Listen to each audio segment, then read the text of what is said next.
chamar a sua atenção para alguns mitos e verdades sobre alimentos. Edu, você sabe que um médico amigo meu, Dr. Nestor, um dia eu estava na consulta com ele, eu perguntei sobre o ovo. Ele falou para mim assim: Celso, eu como ovo todo dia, porque eu fiquei tantos anos sem poder comer ovo, então agora eu como ovo todo dia. Ovo, carboidrato, chocolate, tem coisa que a gente pode, não pode, carboidrato só até a hora do almoço. É tanta dúvida, né, Edu? Como é que a gente cuida da saúde? Conta pra mim aí, Edu. Com certeza, você falou certo. Tem muita gente que deixa de comer uma série de coisas porque acha que faz mal e aquele produto não faz tão mal, ou muitas vezes faz bem. Para desvendar todos esses mitos, o que é verdade, o que é mentira, a gente está trazendo aqui o Dr. Edmundo Saab, que escreveu o livro Manual do Proprietário. Eu achei super interessante porque eu estava lendo uma parte do capítulo e dizia justamente isso, que o importante é tratar tudo na causa e não no efeito. Aqui no Brasil a gente trata tudo quando a gente está passando mal, a gente deveria tratar na causa? Isso. Primeiro eu queria agradecer à equipe da Record pelo convite e a vocês que estão em casa. A pergunta do Edu é assim, não aqui no Brasil só, mas no mundo todo, Edu, a gente está tratando só os efeitos. As causas das doenças não. Porque não existe 1 milhão de doenças de causas diferentes para 1 milhão de doenças diferentes. Todas as doenças têm meia dúzia de coisas em comum. Inflamação crônica silenciosa, oxidação excessiva, desoxigenação, desidratação, desproporção de nutrientes, que a gente pode começar corrigindo com essas orientações que você vai dar aqui hoje a respeito de como abastecer esse equipamento. A Cris está aqui comigo. Vamos começar, Cris? Vamos começar uma questão agora. Sobre ovos, né? Exatamente, porque o Celso falou do ovo. Eu estou olhando o ovo aqui, que está lindíssimo. Tem um ovinho frito aqui, bonito, feito pelo Edu, e também um ovo cozido. Doutor, ovo aumenta o colesterol e engorda também qualquer forma do ovo? Olha, gente, o ovo é um alimento rico em colesterol. Mas o colesterol não é esse mito que a gente acredita. O colesterol é uma matéria-prima importantíssima para se construir nossos neurotransmissores, nossos hormônios. Nós devemos comer colesterol. Aliás, o nosso corpo produz colesterol, nosso fígado produz durante a madrugada. Então, o problema não vai ser comer 2 ou 3 ovos por semana que vai aumentar o colesterol. O grande problema é o colesterol oxidado. E nós temos então que fazer o quê? Estar usando antioxidantes e podendo abastecer nosso corpo com ovo, sim, que é uma proteína muito importante. Quantas vezes por semana, então, a gente pode comer? Olha, seguramente 2 a 3 vezes por semana, sem problema nenhum. E de preferência não frito, né, Edu? O Celso tem uma questão. E se a gente comer só, por exemplo, omelete de claras, que normalmente o pessoal fala, e pode comer todo dia? O problema está na gema? Então, o problema, a gema tem mais colesterol, mas ela é importante, ela tem enxofre, tem uma série de nutrientes. Você pode comer tudo, Celso, o ovo, mas evita de ser frito, entende? Fritura não é legal, nenhuma fritura. Vai no cozido, então. Doutor, tem muita gente que faz, para fazer dieta, deixa de comer durante 4, 5, 6 horas e acha que não comendo nada vai ficar mais magro. Isso é mito, é verdade? Como a gente deve fazer? Isso é mito. A gente deve comer sim, todo mundo, pelo menos 5 vezes por dia, para manter esse metabolismo numa velocidade adequada. E, então a gente tem que ter o café da manhã, o lanchinho da manhã, o almoço, o lanche da tarde, a janta, viu? E talvez até o lanche antes de dormir. Isso é muito importante, comer várias vezes por dia. Doutor, vamos falar desse rapazinho aqui que todo mundo gosta, que é o chocolate. Chocolate amargo faz melhor ao coração, é melhor para a saúde ou não tem diferença nenhuma? Olha, tem sim. Vocês devem procurar os chocolates amargos e principalmente mais ricos em cacau. Hoje está mais fácil de encontrar isso, geralmente acima de 60%, porque ele tem muito menos açúcar e tem muito mais cacau, que é um bioflavonoide, que é um antioxidante. Então, também não podemos abusar, né, Edu? O cacau é feito com manteiga de cacau, e para explicar para o pessoal em casa, muitas vezes você vê lá, hoje está fácil de ver na embalagem, 70% de cacau, esse chocolate é melhor. Tem uma porção maior de cacau e uma porção menor de gordura, é isso? De gordura e de açúcar. Então, esse tipo de chocolate faz bem. Faz bem. Agora, carboidrato. Muita gente deixa de comer carboidrato, não come mais. Não quer saber de massa, não quer saber de arroz. Não comer carboidrato. Emagrece?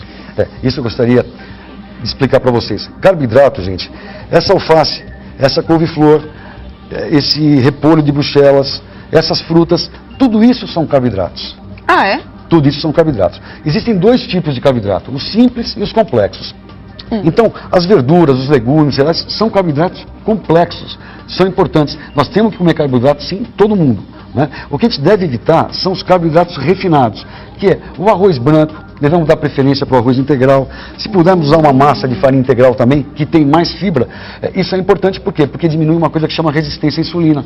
Nós estamos todos ficando diabéticos, hipertensos, justamente por estar comendo carboidrato refinado. E comendo integral sacia mais a nossa vontade, a gente acaba comendo um pouco menos também, Come menos também. Vamos falar agora sobre a mastigação. Se a gente mastigar bastante um alimento, comer bem devagar, ajuda no processo de emagrecimento? Olha, tem uma coisa muito importante, que é justamente em relação a esse aumento de resistência à insulina.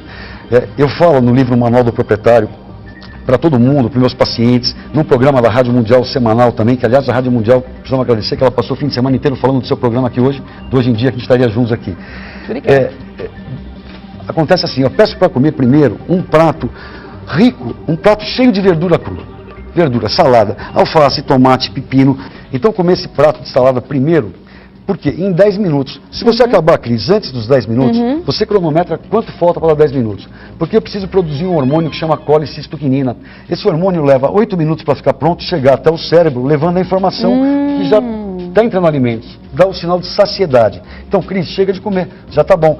E a gente come tudo no mesmo prato, num tempo médio de 6 minutos. Não deu tempo de fazer a colicistoquinina.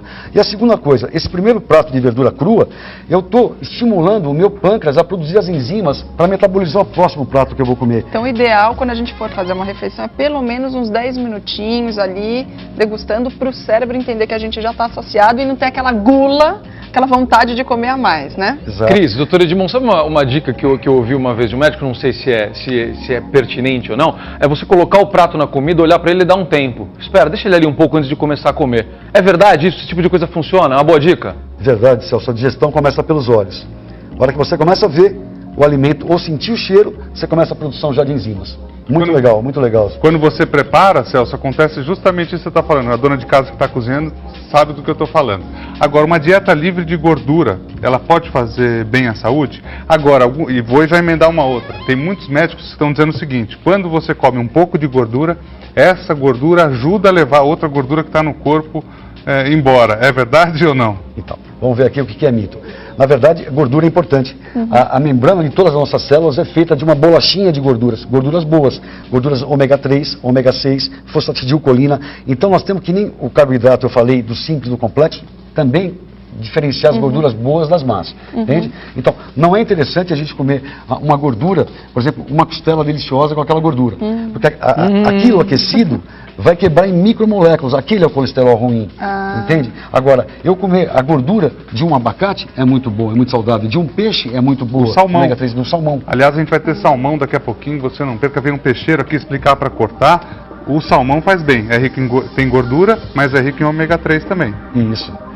Pena que ele não é pescado nas águas do Pacífico gelado onde deveria, né? No habitat dele. Ele é criado em cativeiro e com a ração que o homem fez para ele comer. Então ele tem muito menos ômega 3 do que aquele pescado no habitat dele. Tá? Então agora, para quem come muito, porque tem gente, né, doutor, que acha que assim, come e depois vai fazer exercício que queima tudo. Adianta? Como é que tem que ser? Cris, o exercício é sempre importante, independente de você comer ou não comer. Lógico, vamos ajustar o que a gente vai comer e vamos fazer exercício também, porque o exercício não vai servir para queimar aquilo, vai servir para oxigenar as tuas células e o espaço entre essas células. Nós estamos todos ficando doentes por falta de oxigênio e água, duas coisas básicas que a gente não põe no corpo. Oxigênio e água. A maioria das doenças, então, é causada pela falta de oxigênio e água no corpo? E água num local específico, que chama matriz extracelular, num local onde ficam boiando todas as nossas células. Ali chega muito pouco. Ao nível do mar, a gente teria uma quantidade de oxigênio de 760 milímetros de mercúrio. Bom, nós estamos a 500 metros acima do nível do mar, numa cidade poluída, quarta maior cidade do mundo, fechados o dia inteiro, eu no consultório, vocês aqui. Quanto vocês acham que tem de oxigênio chegando lá na pontinha? Muito pouco. Lá dentro da minha mitocôndria para fazer. Água. Quantos copos de água bebem por dia as pessoas em média? As pessoas tomam 2 litros? Não, elas tomam suco, refrigerante, chá e água. Seu corpo é 75% água, gente. 75% água. Então, eu preciso de água vazia para poder entrar, realizar todas as reações bioquímicas e ter espaço no porta-mala para fazer o lixo tóxico para fora, metabólico. A água do suco, do chá, ela é cheia de outras moléculas, ela não faz esse trabalho. Então, vocês que amam suco, amam chá, tomem 1 por dia.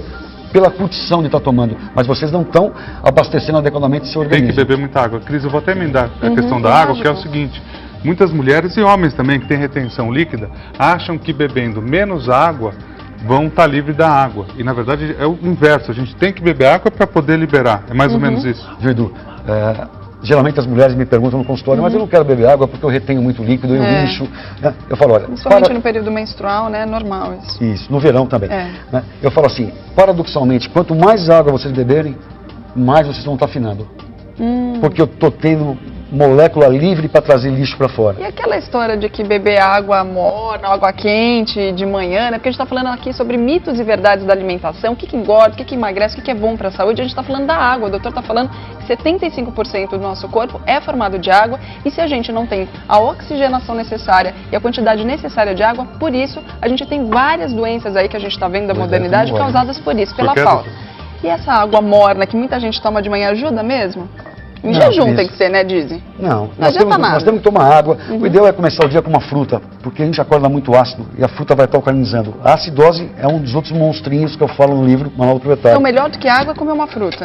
Comer uma fruta com água, toma água e toma uma fruta. Antes mesmo de um copo de água, porque a gente sempre ouve isso, olha, começa o seu dia bebendo um copo d'água. Celso, toma um copo d'água e come uma fruta. Não vai direto pro pãozinho, com a manteiga, com o queijo, o café com leite. A água e a fruta, vocês alcalinizam.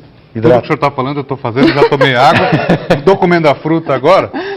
Uma mistura que todo brasileiro faz, a mistura do brasileiro, aliás, muitas casas estão caindo o consumo do arroz com feijão. Uma pesquisa diz que caiu 5%, vem caindo 5% o consumo do arroz com feijão nas famílias brasileiras. Faz bem a mistura do arroz, que é carboidrato, com o feijão, que é proteína, ou a gente deve comer separado um do outro?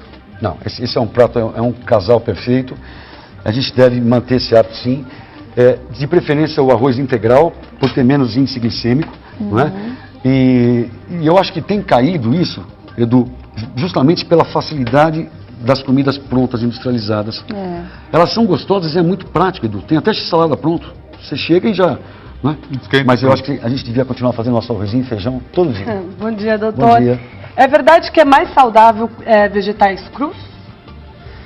Toda vez que a gente processa um alimento, a gente cozinha, a gente assa, a gente frita, a temperatura vai inativar. Primeiro enzimas a 40 graus, a 50 graus eu desnaturo as proteínas. Eu estou perdendo nutriente, entende? Tudo que eu puder comer in natura, eu estou preservando. Então, se for fazer o lanchinho, pode colocar lá as coisinhas todas cruas, que já faz bem. Isso. Agora, tem muita gente que come frutas durante o dia numa dieta. E falam que frutas têm o açúcar, que acaba engordando de qualquer maneira, que tinha que ser mais proteína, levar um lanchinho de proteína. Isso é verdade ou não? Olha, a fruta tem uma coisa interessante. Ela deve ser comida realmente no intervalo das refeições. Ela não foi feita para comer com salada de fruta, porque se ela vai junto com o alimento, com a proteína, com o lipídio, com a gordura, as enzimas vão primeiro estar processando aqueles alimentos e ela vai estar parada fermentando ali. Então, a gente deve comer sempre isolado, nos intervalos das refeições. E escolher as frutas de alto e baixo índice glicêmico. Isso é para todos os alimentos. Quais são? Então, por exemplo, frutas de baixo índice glicêmico. Eu tenho isso no site, isso tem lá na Rádio Mundial para o pessoal entrar e se orientar. Banana, maçã, mexerica, laranja com bagaço, pêssego, ameixa, são frutas de baixo índice glicêmico. Ou seja, você come, seu açúcar sobe devagarzinho na corrente sanguínea e o pâncreas não tem que mandar uma enxurrada de insulina. Doutor Edmond, e o famoso açaí? Mania nas academias, nas frutarias. E o açaí? Eu adoro açaí. É muito gorduroso, muito pesado. O açaí, Celso, é uma fruta riquíssima em proteínas, em aminoácidos, ela difere um pouco das outras, é uma fruta saudável, você pode continuar comendo sim. O problema talvez, doutor, acho que o Celso está querendo falar sobre isso, que é o seguinte, o açaí o pessoal mistura com guaraná, granola, com muito açúcar, com granola, com banana, cereal junto, com a fruta, com outra fruta junto, que no caso muitas vezes é banana, ou maçã, ou morango. Acho que é essa combinação, não é, Celso? Mas pode comer açaí todo dia? Ou combinado assim, como o Edu falou, ou não? Posso comer açaí todo dia? Pode comer açaí sim. Se você quiser que eu ilustre, um minutinho isso. Existe aqui no Amazonas uma cidade chamada Maués. Tem 50 mil habitantes. Você ouviu essa história já? Eu fui para lá, a gente foi mostrar a colheita do açaí, como é que funcionava, as pessoas que tiram açaí e trabalham nas casas. Mas o que eu queria que o pessoal de casa soubesse é que essa cidade chamou a atenção do INSS. O INSS falou, mas quanta gente aqui recebendo aposentadoria. Será que é verdade? Vamos lá pesquisar. E foram lá pesquisar. Isso há pouco tempo. Levaram o pessoal da Universidade do Amazonas junto. É uma cidade de 50 mil habitantes, população ribeirinha. Eles vivem na floresta de extrativismo e agricultura. Sabe qual é a comida deles? Café da manhã. Água com guaraná ralado, Mingau de banana com... Posso ler? Posso falar com Claro, Não, mas e eles comem também a tapioca com açaí. Tapioca com açaí. E comem o açaí misturam açaí com arroz também em alguns lugares. É verdade, Banana em alguns e cará, lugares se come açaí Com salgado, é prato verdade. salgado. Fruta da estação, almoço peixe cozido ou assado na folha de bananeira, pirão de farinha de mandioca. Eles não usam batata, não usam farinha refinada. Bom, sabe o que aconteceu? É verdade, sim. Grande parte deles tem mais de 80 anos, tem filhos pequenos. Olha. E eles têm uma população acima de 80 anos que é 2 vezes maior que qualquer outra cidade do estado do Amazonas. Puxa. Eles não comem fritura, Celso, eles não comem açúcar. E Aliás, mandam, um abraço. mandam ver, nossa, eu vou continuar então com açaí. Lá em Belém é uma febre. Aliás, mandar um abraço para todo mundo lá de Belém. Nas regiões ribeirinhas ali, as famílias vão pegar o açaí, não é fácil. Eu fui tentar subir no pé de açaí sem nada, mas é difícil, então é um trabalho muitas vezes árduo. Só aí já queima energia. E o açaí tem uma coisa diferente lá. Eles comem tanto como doce, mas eles comem mais com prato salgado, misturando com tapioca e tal, que é o que o senhor estava falando, no café da manhã, no almoço e em outras refeições também.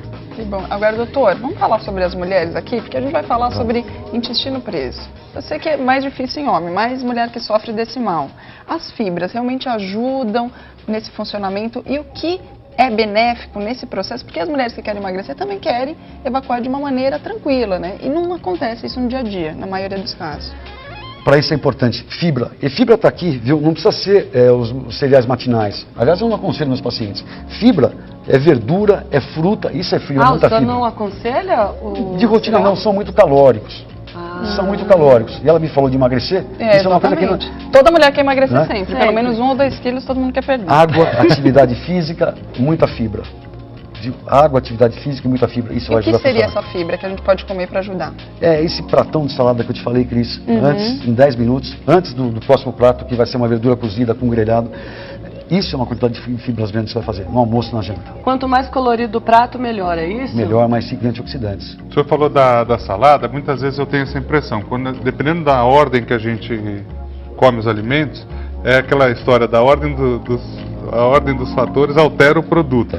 Se a gente comer, por exemplo, a salada antes, ela dá parece que ela cobre a parte, dá uma forrada e a gente acaba comendo menos, é verdade?